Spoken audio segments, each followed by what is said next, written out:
Although as Minister of National Defense, I had sighting reports of UFOs. I was too busy to be concerned about them at the time because I was trying to unify the Army, Navy, and Air Force into a single Canadian Defence Force. And that itself was a kind of battle to the finish. So this was not high on my agenda. But about 10 years ago, I started getting interested due to a young man from Ottawa sending me material on the subject. I told him I was too busy to read it, but he had confidence that someday I would. He sent me a copy of Colonel Corso's book, The Day After Roswell. It took me a while to get around to reading it, but I took it for my summer reading in 2005 and was really impressed with what was contained in it. And what I thought to myself is there are huge issues here, huge issues. And the American people and the people of the world have a right to know what's going on because they're part of it. It's not just an isolated thing. And so after confirming the contents of the book with a retired United States Air Force general, I accepted the invitation of Victor Vigiani, who's over here somewhere, and his cohort, Mike Bird, to speak to a symposium at the University of Toronto. And I said, UFOs are as real as the airplanes flying overhead. That gave me the dubious distinction of being the first person of cabinet rank in the G8 group of countries to say so unequivocally.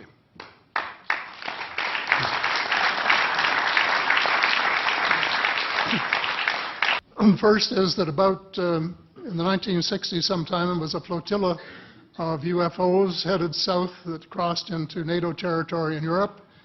And the Commander-in-Chief of the Supreme Allied Headquarters in Europe was naturally very shaken. Fortunately, or maybe divine providence, before the panic button was pushed, the flotilla turned around and headed back north. Obviously, they had thought maybe they were Russian and they were very concerned about it. Anyway, the investigation was launched into this whole subject, and a document was prepared which concluded that at least 4 species had been visiting Earth for thousands of years. And this is my own view at this stage as well. So, except for that, there are just a couple of things that we've talked about that I'd like to refer to. And one was that we were referring to them as they until this morning when Linda Moulton Howe, I think she was the first one, actually named 3 different species. I have brought my latest book called Light at the End of the Tunnel, A Survival Plan for the Human Species, as an aide-memoire, and I name 5 different species here. I'm aware of more now. As a matter of fact, I saw a document just a few days ago that mentioned 20. And I think you, Mr. Chairman, were interested in some of the places they might come from. And I have in here Zeta reticuli, R-E-T-I-C-U-L-I, reticuli, the Pleiades, Orion, Andromeda, and the Altair star systems. So I don't think we can any more refer to them as they, because they're not an amorphous mass. They are different species and consequently may have different agendas. I don't think we can say that they all have the same agenda any more than we could say that the United States, China, and Russia had the same agenda. Our real interests may be very similar, but as of now, our perceived interests are still quite far apart. One more observation before I begin what I want to say, and that is that we spent quite a bit of time talking about the 66-year-old cadavers.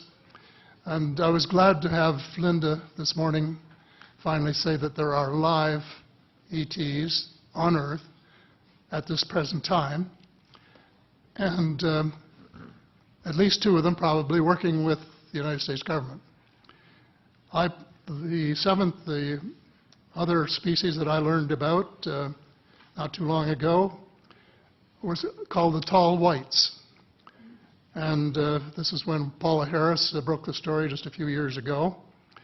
And through her good offices, I had the chance to talk for about 3 hours with former Airman Charles Hall and listen to this absolutely fascinating story of how he was working with, first of all, he was scared out of his skin, but after that, when he got to know them, how he was working with, and finally they became to trust each other and have a good working relationship with the tall whites at the gunnery range at Indian Springs in Nevada. And these tall whites were living on United States Air Force property and working in cooperation with the United States Air Force and sharing technology with them. He wrote a book, incidentally, called Millennial Hospitality.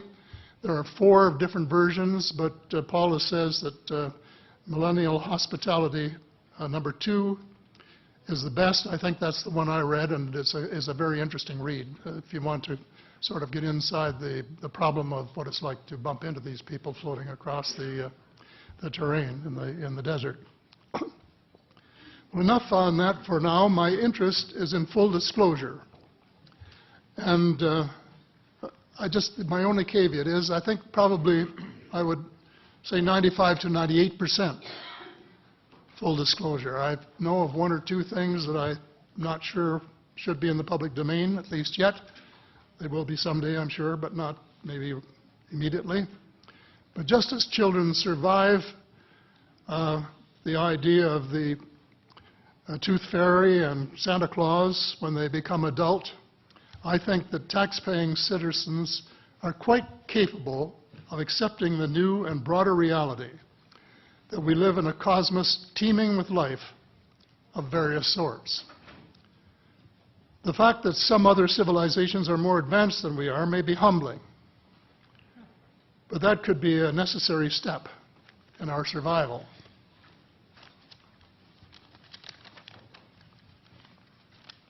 The world is an unholy mess. We have it best until the end of this decade. In my book, I said we have 10 years to stop global warming if we don't want it to be beyond the point of no return. 2 years has gone past since it was written, so I say we have until the end of the decade to arrest global warming. Yet our leaders don't even talk about it very much except in a superficial way. They appear to be more interested in starting wars to control more oil and, in effect, prolong the gravity of the threat. Of course, even if they took the problem seriously, they wouldn't have the finances to finance the transition from oil to the clean economy, to clean energy, because we have an infinitely silly banking and financial system in the Western world.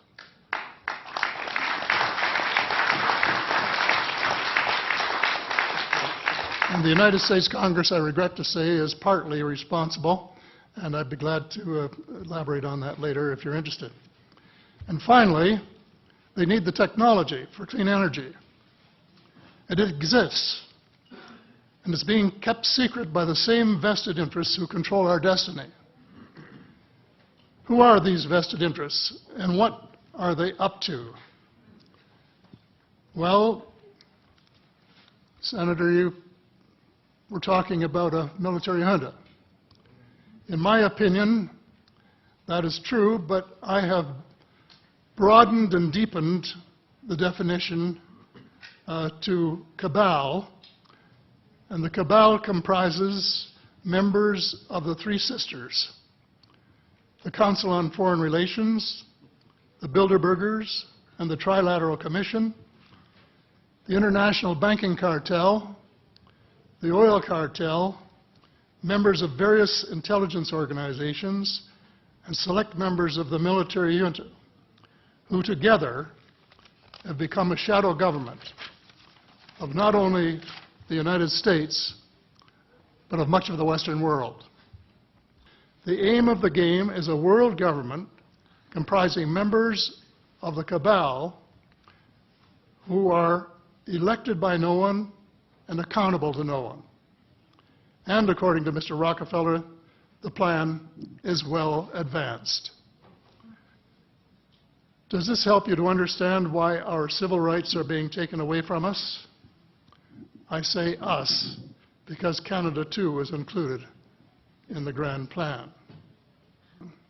And the mere attempt to pursue the impossible pits neighbor against neighbor and the state power structure against everyone. All of the freedoms won by the millions of men and women who fought and died in World War II are being flushed unceremoniously down the drain. The only hope of peace is a negotiated settlement. This will require a paradigm shift in American attitudes. It involves a de facto renunciation of the plan for a new American energy and the adoption of a pledge of cooperation with all humankind to build the kind of world which we are collectively capable of. Young people everywhere need to be challenged by a noble cause. They need to be involved in arresting global warming, creating a banking system that is just and sustainable, and lead the way in the transformation to the new reality that we have to live in harmony with our celestial neighbors, as well as seeking peace on earth. In a word, we have to become spiritual beings and practice the one tenet that the world's major religions have in common, and that is the Golden Rule. In this field, too, and I just want to read one paragraph in this.